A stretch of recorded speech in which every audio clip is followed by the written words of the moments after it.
Lawan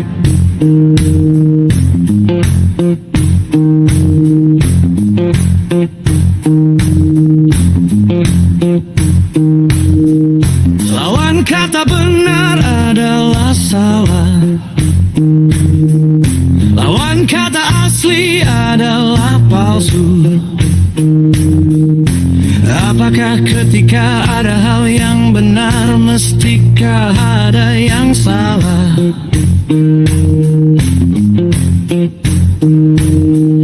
Ataukah dikatakan benar tetapi tidak pernah ada yang salah?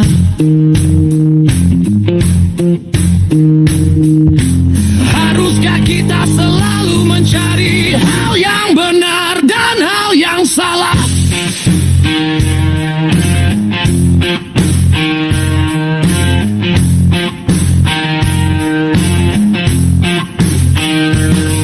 Apakah ketika ada yang palsu, haruskah ada yang aslinya?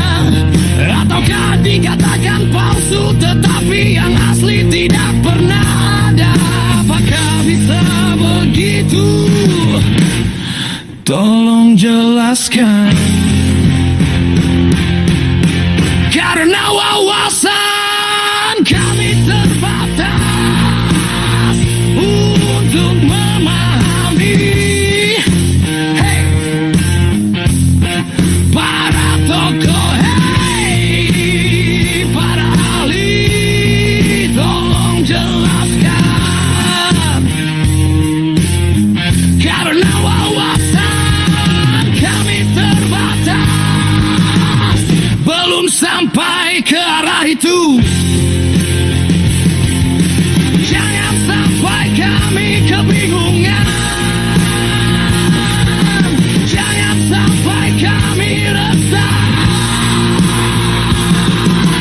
Jangan sampai kami mempunyai opini yang berbeda, menjadi opini yang terpecah belah. Tolong arahkan kami kepada opini yang tepat.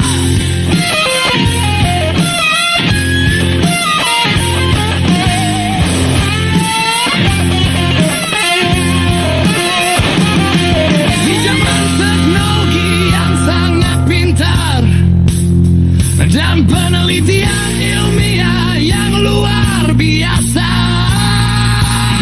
penelitian ilmiah yang belum bisa dipastikan kebenarannya, apakah bisa disebut fiksi ilmiah?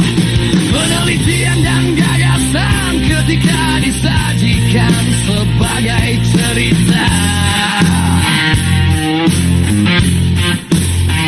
dan digunakan untuk eksplorasi sosial dan etika ataupun untuk eksistensi.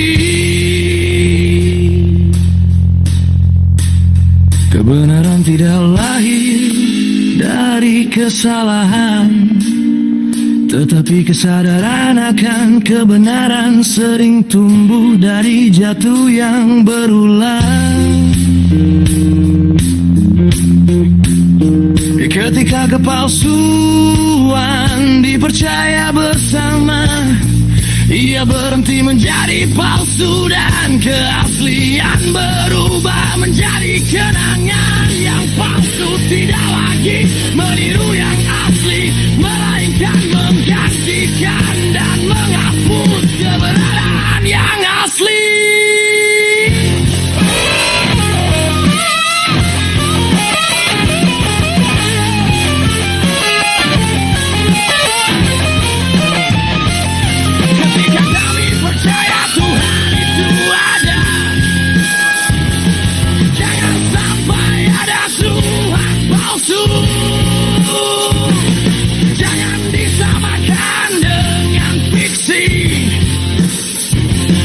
Jangan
jaga.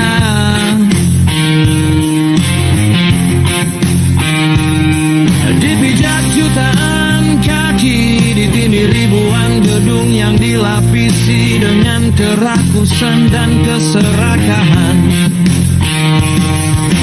Kota terlalu berat, penuh gedung dan beton, air pun tidak punya tempat untuk kembali ke tanah. Jakarta akan tenggelam,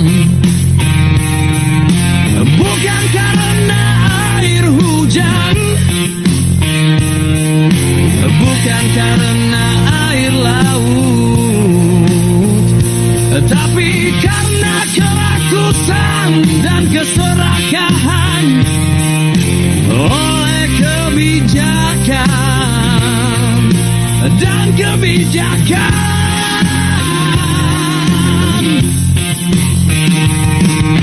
Ini diambil dari rahim bumi, menjadikan rongga yang kosong, dan tanah pun turun terlalu cepat.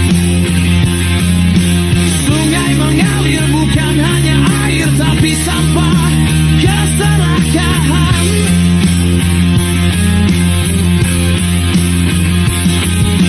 Dan akhirnya sungai kehilangan arah.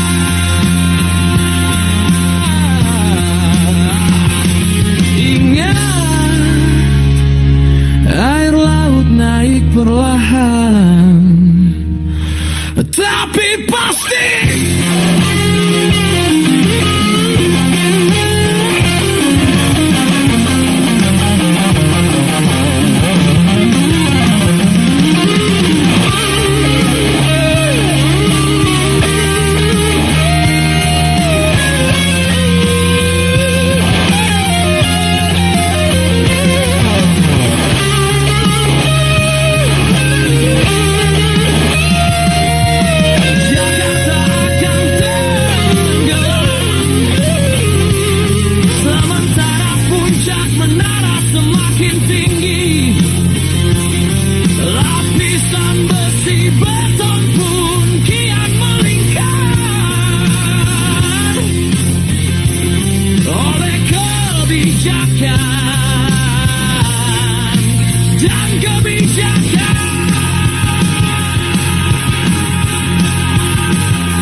Kebijakanlah yang akan menentukan,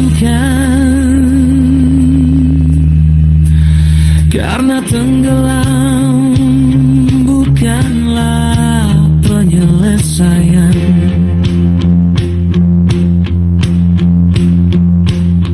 Keberanian untuk membuat kebijakan dengan kebijakan yang hikmat dan bijaksana.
Ketika tanah tidak mempunyai akar pondasi yang kuat,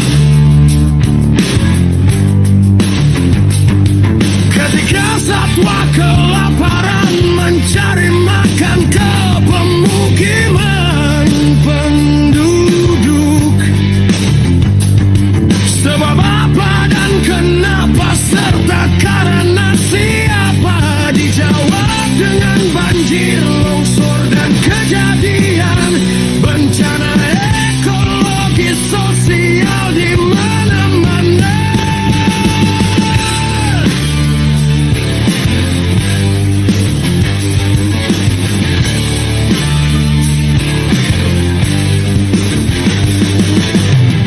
Perambahan hutan dan pembakaran hutan untuk perumahan dan villa, untuk perkebunan dan pertanian. Alih fungsi yang menyesatkan, akibatnya tempat serapan air dan pondasi akar tanah akan hilang.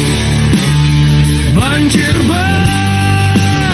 yang besar terjadi di mana-mana.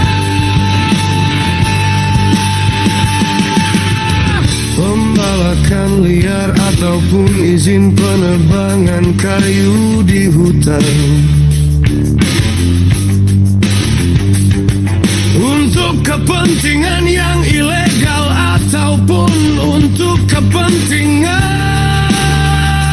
ekspor. Ketika tata ruang yang kosong, akibatnya tempat serapan air dan pondasi akar tanah akan hilang. Banjir membawa bongkahan gelondongan kayu yang besar.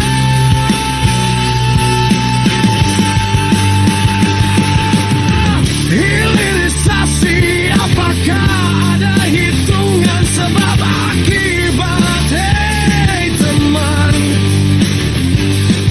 jangan hanya hitungan keuntungan ekonomi saja.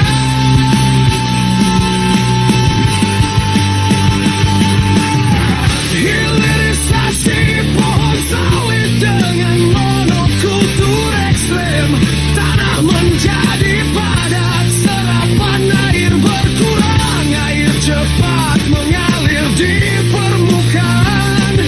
Tanam sawit kembali, apakah ada pemulihan ekosistem berkelanjutan? Hilirisasi tambang dan tambang mineral, apapun limbah-limbah berbahaya, air menjadi beracun. Bukit-bukit hilang menjadi lubang-lubang tertinggal. Apakah ada pemulihan ekosistem berkelanjutan? Ketika tambang sawit, beton dan infrastruktur yang berkelanjutan, setiap kerusakan harus dicegah, dikendalikan dan dipulihkan, serta dipulihkan kembali. Ketika iklim menjadi ekstrem,